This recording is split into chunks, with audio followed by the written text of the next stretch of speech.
Sabe qual é o equilíbrio? Na perspectiva desta vida, nós descansamos para conseguir ter forças para arregaçar as mangas e trabalhar. Você tem que descansar, porque senão você vai morrer, você não vai aguentar. Então descanse, mas descanse para que você consiga recuperar suas forças para ir para o campo trabalhar, na perspectiva dessa terra. Agora, na perspectiva da eternidade, nós trabalhamos para amanhã poder descansar, no descanso eterno com o Senhor. Aqui não é o nosso ambiente de descanso. E quando descansamos aqui, nós descansamos para recuperar as nossas forças para voltar para a guerra. Alguma pergunta?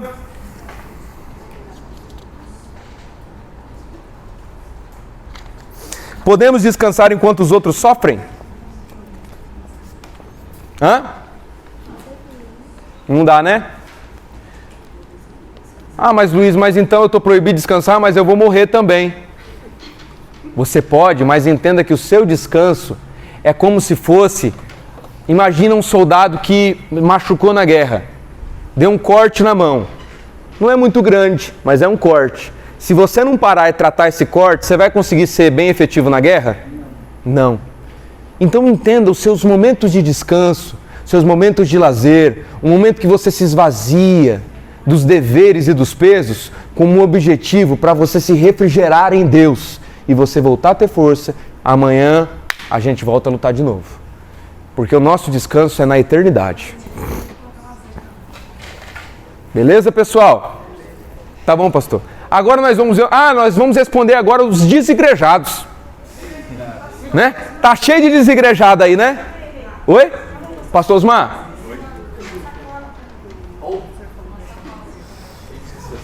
Tá cheio de desigrejado aí. Pessoal, eu recomendo a vocês todos que...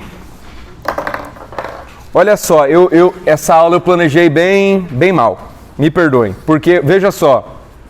Olha quanto tinha ainda. Olha, isso aqui só foi 2 folhas, então ainda tem 28 páginas. Eu não vou conseguir falar 28 páginas em 40 minutos, tá? Eu planejei mal essa aula, então eu vou dar uma resumida boa de tudo isso daqui e eu recomendo a vocês que vocês leiam. Eu escrevi numa linguagem bem fácil. E por favor, tem coisas aqui que está em tópico. Se vocês lerem e falarem assim, nossa, que estranho esse negócio aqui que ele falou, perguntem para mim. Mandem mensagem, porque infelizmente não vai dar tempo de explicar aqui na aula. Tá, vamos lá, pessoal.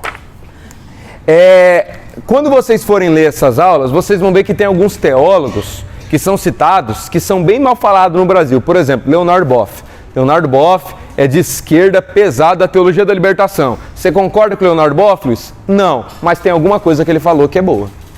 Você concorda com tudo comigo? Não, mas alguma coisa ou outra você vai ver que é bom. Você concorda com tudo com o X? Não, mas tem coisa... Então a gente tem que ter esse discernimento.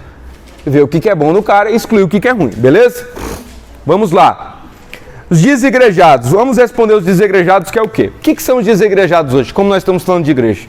Os desigrejados são aqueles que dizem assim, não preciso ir em igreja nenhuma, porque eu sou igreja de Jesus Cristo. Eu sou a morada de Deus. Eita glória! Eu sou a igreja. Fala aleluia, Éder. Aí o que acontece? Estes desigrejados, além de criticarem quem se reúne numa igreja institucionalizada, que é uma instituição, eles às vezes não se reúnem com ninguém. Enquanto às vezes, por exemplo, um pastor que eu admiro muito, chamado Paulo Capelletti, está levando saneamento básico para o povo da cidade, o desigrejado está lá comendo uma pizza, assistindo Faustão, tomando uma Coca-Cola e falando, eu sou igreja. Nem tem mais Faustão, né? Assistindo Luciano Huck, eu sou igreja. São extremamente muitos irrelevantes. Ou seja, se não quiser ir numa instituição, beleza, mas você tem que se reunir com a igreja de Jesus Cristo. Mesmo que for embaixo de uma árvore, debaixo de uma ponte, você tem que se reunir. Você tem que se reunir em qualquer lugar. Mas você tem que se reunir, mas eles não. Então nós vamos provar biblicamente que é errado falar eu sou igreja. Você não pode falar eu sou igreja. Não dá. Você pode falar eu sou cristão. Você pode falar eu sou integrante do reino de Deus. Mas você não pode falar, eu sou igreja, porque a igreja é um nós. Nós somos a igreja. Nós somos, exatamente. Nós somos, mas o eu não é. O individual não é. A igreja só o é em coletividade. Um povo é a igreja. Pode falar, meu irmão. E ali no livro de Apocalipse, quando o Senhor fala lá no Apocalipse 3, lá no verso 22, ele fala, né? Quem tem ouvidos, ouça o que o Espírito diz às igrejas. Sim. Né? Dá pra gente entender que é o próprio Deus falando com a igreja, com as igrejas, né? Sim. Somos nós. Exatamente.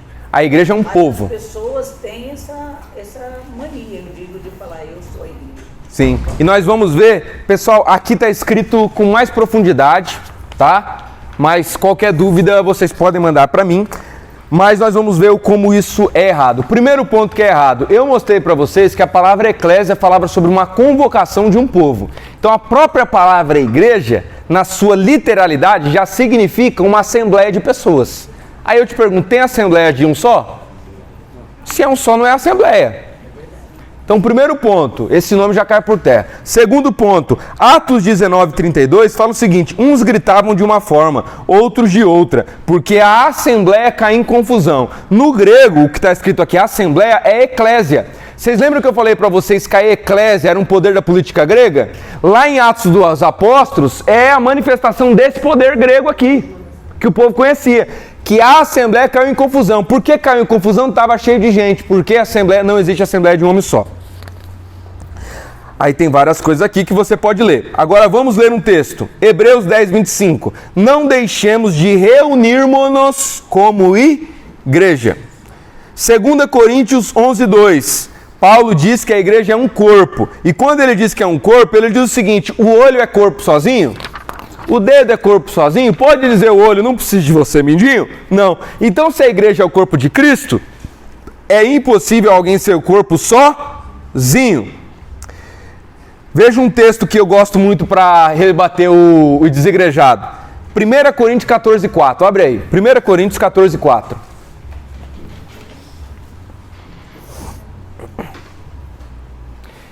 O que está escrito em 1 Coríntios 14:4?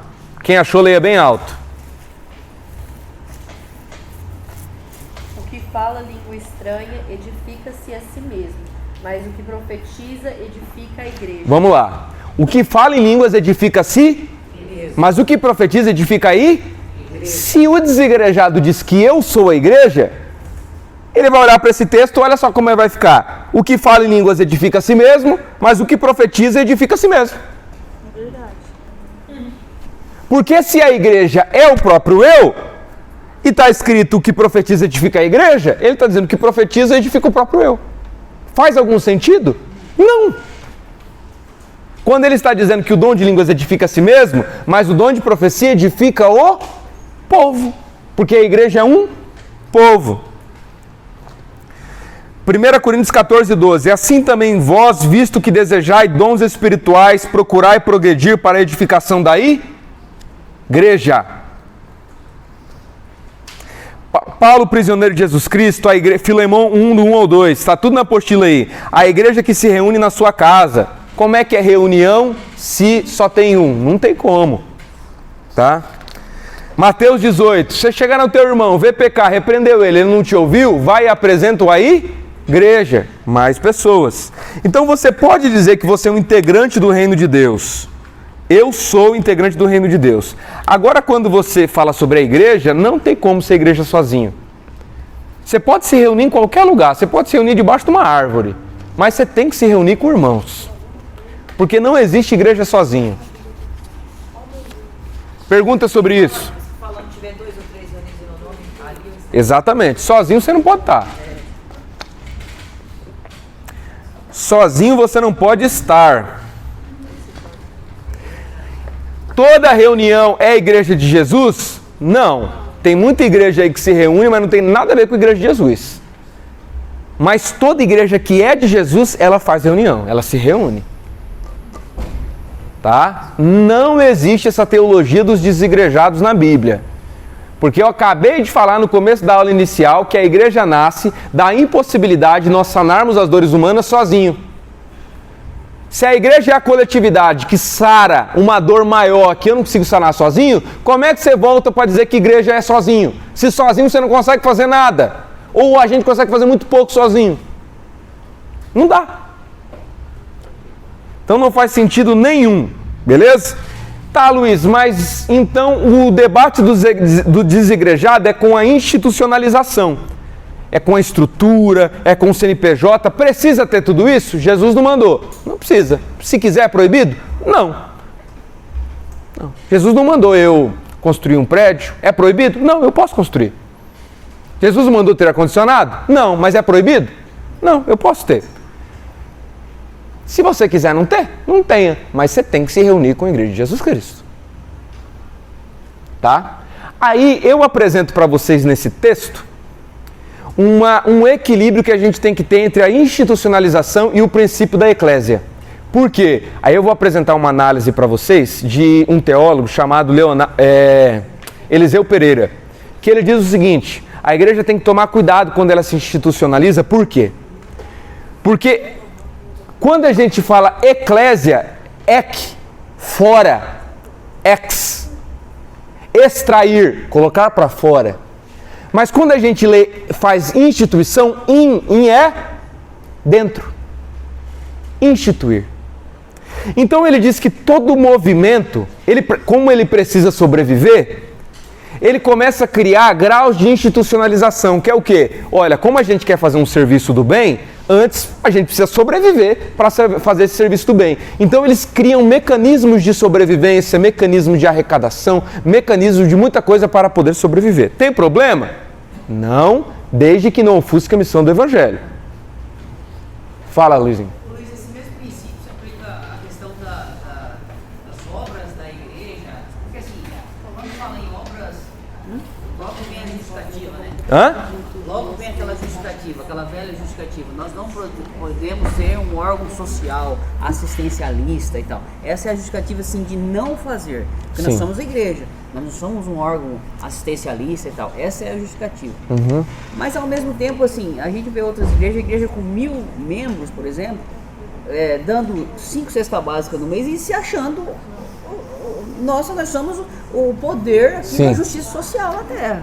Dando 5 cestas básicas. Então, qual o limite disso? Porque a gente fica... É a proposta desse momento agora da aula. Nós vamos alcançar esse equilíbrio aí, tá bom? Eu não vou conseguir apresentar tudo, mas leiam lá, porque tem 2 argumentos na aula aí. A institucionalização da igreja e qual o objetivo do culto. Qual o objetivo do culto? Sabe por quê? Porque essas igrejas acreditam que a maior missão delas é fazer culto e não transformar a sociedade. Então elas ficam fazendo reunião. Entendeu? A igreja deve fazer culto? Obviamente. Agora é a maior missão dela?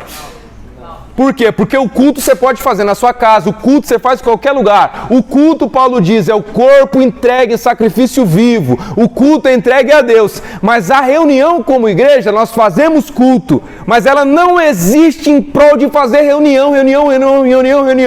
Ela existe para fazer reunião em nome da transformação da cidade. Transformação da cidade, manifestação histórica do reino de Deus.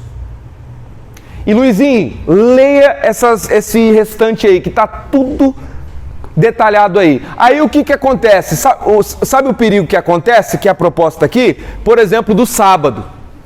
Tem um autor brasileiro que ele diz o seguinte: não tem problema ter instituição, criar estrutura, porque é como o sábado. Deus fez o sábado para o homem ou fez o homem para o sábado? Deus fez o sábado para o bem do homem, e isso é bom. Quando a coisa começa a se corromper, quando em vez do sábado existir para o bem do homem, o homem começa a existir para o sábado. Ele se corrompeu, virou coisa de fariseu. A institucionalização é a mesma coisa. A instituição só existe na medida em que ela é necessária para aumentar a efetividade da nossa missão.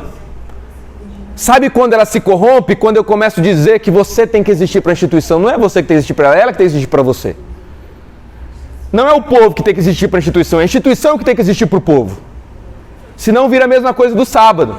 Aí o que acontece? Como a instituição nasce, ela começa a assumir conta, começa a pagar aluguel alto, começa a fazer um monte de coisa, pagar programa de TV, pagar show gospel, pagar artista gospel, pagar evento, pagar um monte de coisa. Ela começa a assumir um monte de conta. Aí ela pergunta, como é que eu vou fazer para sobreviver? Aí ela tem que alterar os princípios do evangelho para aumentar a arrecadação.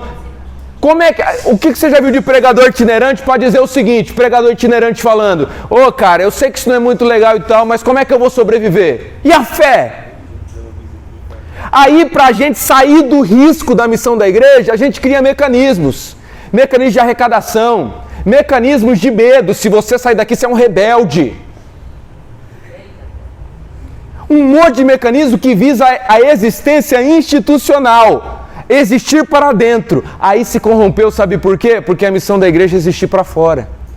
Chamados para fora. Para fora em que sentido? Se reunir para transformar a estrutura. Entendeu? Então essa questão dessa igreja aí, por exemplo, que você citou, gigante, das 5 cestas básicas, a pergunta é, a sua cesta básica está sendo o seu resto ou você está existindo para isso? Está sendo o resto. Vamos dar o que... Porque a gente existe para nós mesmos. Entendeu como corrompeu? Se deixar de dar, aí deixa de fazer a obra. Hã? Aí eles falam, pode fechar o templo. Pode fechar a denominação, mas a igreja de Jesus Cristo sobrevive, porque ninguém para ela. Ninguém para. Eu posso perder um monte de aluno, me dá prejuízo, e eu posso parar, mas a igreja de Jesus continuará.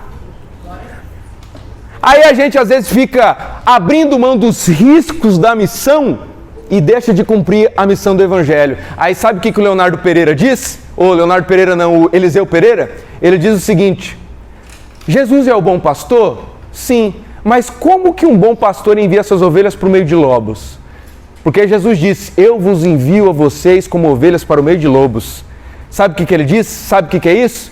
Porque o bom pastor está conosco. Porque a nossa missão é missão de alto risco. E uma igreja que fugir do alto risco, que é a sua missão, ela apodrecerá, definhará. Porque aquele que ganhar a sua vida, perdê-la-á. Mas aquele que a perder por amor do evangelho, a ganhará. É aí que você vê. Você vê se está colhendo os riscos da missão. Se está colhendo os riscos da missão, amém. Está fazendo dentro de tudo que eles podem, não é o resto. Está lutando com todas as forças que a igreja existe, glória a Deus. Se não, meu irmão, está existindo para si. É a mesma coisa que um hospital não existir mais para doente. Usar 5% do que tem para doente e 95% para o diretor. bem exemplificado. Sim. Mesma coisa que um orfanato, que existe para cuidar de criança, tudo que entra, 5% já para a criança e 95% já para o coordenador e para o diretor. Entendeu, pessoal? Tem problema ter o prédio? Não. Desde que, em nome da gente sustentar o prédio, a gente não abra mão de princípios do Evangelho. Tem problema ser itinerante? Não. Desde que, em nome de eu ganhar as ofertas, eu não abandone os princípios do Evangelho. Porque sabe qual é a maior tentação do itinerante? É não ter coragem de falar as verdades. Não é nem porque ele é um falso profeta, é porque ele sabe, cara, se eu falar a verdade, vai diminuir as minhas ofertas, como é que eu vou sobreviver? Entendeu? Os riscos. Mas a gente tem que entender que a nossa missão é ser ovelha no meio de lobo. A gente vai ter que colher mesmo. Nosso descanso não é aqui. A gente um dia vai se encontrar com o Senhor. Entendeu? Aí tem um teólogo que ele diz o seguinte: a igreja que nasceu como um rompimento da sinagoga está correndo o risco dela mesma agora se tornar numa grande sinagoga, se tornar um mundozinho dentro do mundo, recluso em si mesmo. Por quê? Fechado em si mesma. Tem um mundo e a gente vira um mundozinho dentro do mundo. Pensando na gente mesmo, pensando no que a gente quer fazer pra gente mesmo, pra ir. Mas por que vocês querem? Não, porque a gente quer pra gente. Tá com muito mais detalhes essa. Então a instituição, ela só nasce para o auxílio da missão do reino de Deus. Agora, se a instituição começou a atrapalhar o reino de Deus, sabe o que a gente faz com ela? Descarta. Exatamente. Parabéns, minha irmã. Vamos dar palma para a irmã Rosana aqui. Num gesto ela fez tudo, ó. A instituição não é o nosso Deus. Nós não fomos chamados para salvar instituições, nós somos chamados para salvar almas. Glória a Deus, aleluia, Jesus. Entendeu? A instituição existe ela para servir o reino. A instituição existe para servir o povo. E não o povo existir para sustentar a beleza da instituição. Para sustentar o rico da convenção. O artista famoso gospel, que ganha 20, 30 mil para pregar e constrói riqueza em nome do dinheiro do evangelho. A gente não existe para isso, para eles. A instituição de Jesus Cristo não existe para... A instituição da igreja de Jesus Cristo não existe para servi-los. A instituição da igreja existe para servir a transformação da cidade. Não existe para si mesmo, existe para fora. E esse mesmo teólogo diz o seguinte: na medida em que a igreja se fecha em si mesma, ela falha com a sua vocação, porque a igreja é chamada para a vocação universal, para o mundo. E de pregar o evangelho a todo mundo, curar os enfermos em todo mundo, expulsar os demônios em todo mundo. Eu tive fome e deste comer em todo mundo. Estive preso e foste me ver em todo mundo. Aí quer vir falar que eu sou esquerdista? Eu sou de Jesus. Aleluia. Quero saber lá de esquerda. Aí quer, olha o que o Luizinho falou. Quer entregar a luta da igreja e a transformação do mundo na mão do Lula, do Estado. É isso que essas igrejas estão fazendo quando elas dizem isso, Luizinho. Isso aí é coisa do Estado. Estão entregando a transformação do mundo, o cuidado das crianças, dos jovens, na mão dos políticos. Isso é fruto do amor? Você entregaria o seu filho para ser cuidado pelo político, Luizinho? E outra coisa, tem um comentário do Joseph Ratzinger, numa carta que ele faz, chamado Deus Caritas Est, que ele diz o seguinte: a igreja, quando diz que cuidar do pobre, cuidar da cidade, cuidar do necessitado, cuidar da universidade, cuidar de todas as áreas é coisa do Estado, ela cedeu à tentação do diabo que diz: só de pão vive o homem. Sabe por quê? Como assim, Luiz? Sabe por quê? Porque quando o Estado dá o pão, ele dá só o pão que mata a fome da barriga. Ele não dá o pão que alimenta a alma. Mas quando a igreja leva o pão que mata a fome da barriga, junto com esse pão vai um pão espiritual que alimenta a alma. Aleluia. Jesus disse assim, Paulo disse: se o seu inimigo tiver fome, dá-lhe de comer e sede, dá-lhe de beber, porque fazendo isso amontoará as brasas de fogo sobre a sua cabeça. Eu disse hoje, o texto de Jesus: os homens verão as vossas boas obras e aí eles glorificarão o vosso Deus que está nos céus. Então, quando a igreja leva o pão que mata a fome da barriga, junto com esse pão vai um pão muito maior e mais importante, que é o pão super substancial e metafísico, que mata a fome da alma desse indivíduo. Então, quando essa igreja fala que dar o pão é coisa do Estado, ela está dizendo que só de pão vive um homem.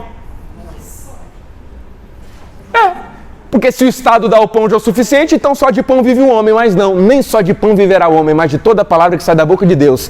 Então o pão que a gente dá que mata a fome da barriga é um meio de vivência, manifestação do amor e de alcançar a alma desse indivíduo com o pão espiritual, pão vivo que desceu do céu. Deu para entender, Luizinho? Responda assim quando falarem de novo: você cedeu à tentação do diabo. Se um cara falar isso: você cedeu à tentação do diabo, você não ouve a voz do bom pastor que dá a vida pelas suas ovelhas. Leia por que os diáconos foram consagrados, nós lemos isso hoje. Diácono foi consagrado para abrir e fechar a porta. Tem problema abrir e fechar a porta, pessoal? Não estou falando isso. A gente tem que abrir e fechar a porta, ligar e ar, tem que ter gente para limpar, tem que ter tudo isso. Mas a função principal de diaconato é abrir e fechar a porta, pessoal. É cuidar de estacionamento de igreja. Tem que ter gente para cuidar, é óbvio que tem, a gente precisa. É serviço de amor também, cuidar do estacionamento para que as pessoas consigam cultuar e saber que seus carros não estão sendo arranhados. Isso é bom. Agora, dizer que diácono foi consagrado na Bíblia somente para isso, diácono era a força da transformação do alcance dos pobres. Estevão morreu, né? Diácono. Mas e se você falar isso daí do pão? Ah, então agora você está falando que é como se bastasse só o pão daqui, né? E se no caso a pessoa falar assim, tá, mas então a gente está fazendo nosso papel com os evangelismos. Aí no caso você vai pegar e vai falar... Está fazendo um papel... Sim, aí ele está dizendo o seguinte, não, então o papel da igreja é evangelizar. Ou seja, se o que importa é o pão espiritual, então a igreja evangeliza, fala do evangelho, né? E tal. Cara, assim, é uma resposta assim simples, sabe? Eu perguntaria, pessoal, quem ama, mata a fome do faminto? Só. Isso é discurso de quem não quer amar. Isso é discurso de quem não quer colher as consequências do amor, de quem não quer carregar a cruz do amor.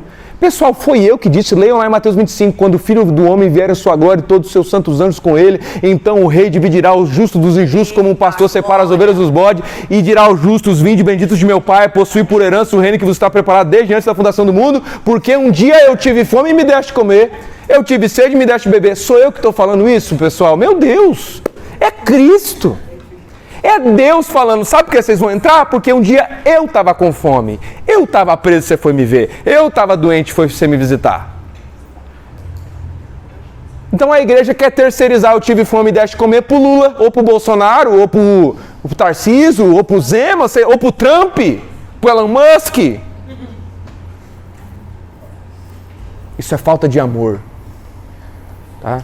Falta de amor. E essas igrejas continuam porque elas estão sendo sustentadas. Exatamente. Exatamente. E aí? Entendeu? Exatamente. Nós devemos transformar. Devemos transformar, lutar para transformar. Se não transformar, é porque não quer o evangelho. E se não quer o evangelho, faz o que com os pés? Limpa a poeira dos pés, que cairá maldição sobre esse ambiente. A sua paz não estará lá. Se chegar e pregar o evangelho e aceitar, que a paz repouse sobre esta casa. Se não, chacoalha a poeira dos pés. Se nem Jesus conseguiu transformar a sinagoga, a gente não vai conseguir também transformar muitos ambientes. Tem muitos ambientes que a gente consegue, mas muitos não consegue. E as consequências do amor. Tá? A gente deve colher, deve lutar. E não se acovarde. Aí eu colho as consequências. Teve igrejas que eu trabalhei fixo, sabe que eu estou integral nessa igreja? E sabe o que o presidente da igreja fez comigo? Por eu ser fiel a esse trabalho? Simplesmente falou assim, sai da casa, eu morava numa casa que era paga pela igreja, sai daí agora, eu saio com as minhas coisas dentro de um saco de lixo sem saber para onde ir. Por ser fiel e colher as consequências do evangelho. O cara me deu um soco no rosto. Sabe o que eu fiz na hora? Peguei no ombro dele assim, falei assim, na semelhança de um discípulo de Jesus, eu levarei um tapa na face e não revidarei.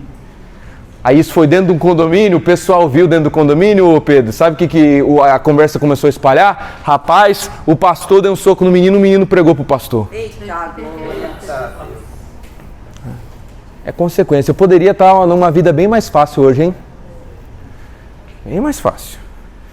E eu estou dizendo isso para o quê? Porque para lhe ser para vocês também, e em alguém que às vezes precisa, uma inspiração. Que eu estou colhendo essas consequências. A gente precisa colher. A gente precisa lutar. Porque a nossa apatia hoje é a criança sofrendo amanhã porque o pai foi preso e aí ninguém cuidou da criança. E quem pegou foi o crime. A nossa apatia hoje, não, ninguém vai mudar mesmo, né? Aí chega o pregadorzão, né? Aí o pregadorzão chega lá na sua casa, daí, e você conversa com ele, ele fala assim, meu irmão, precisa mudar mesmo, né? Mas vamos fazer o quê? Vamos orar. E você vê que essas pessoas falam com uma polidez tão, né? Rapaz, né? Sabe por quê? Porque elas não amam. Porque se amasse, se iraria. Quando é porque o celular está gravando, eu mostrar uma foto para vocês de duas crianças que moravam meu Deus, pessoal, eu vou mandar no grupo para vocês.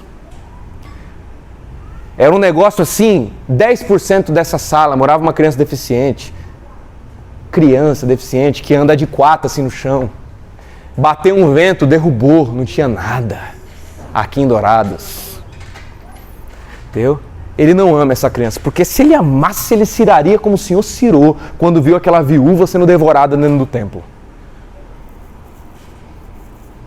é o coração inquieto. Não podemos ceder. Porque ceder significa desenvolver iniquidade no coração. Porque por se multiplicar a iniquidade, o amor de muitos se esfriar. Se a sua ira, se o seu coração inquieto, se a sua sede de luta sumir, é porque se o seu amor esfriou.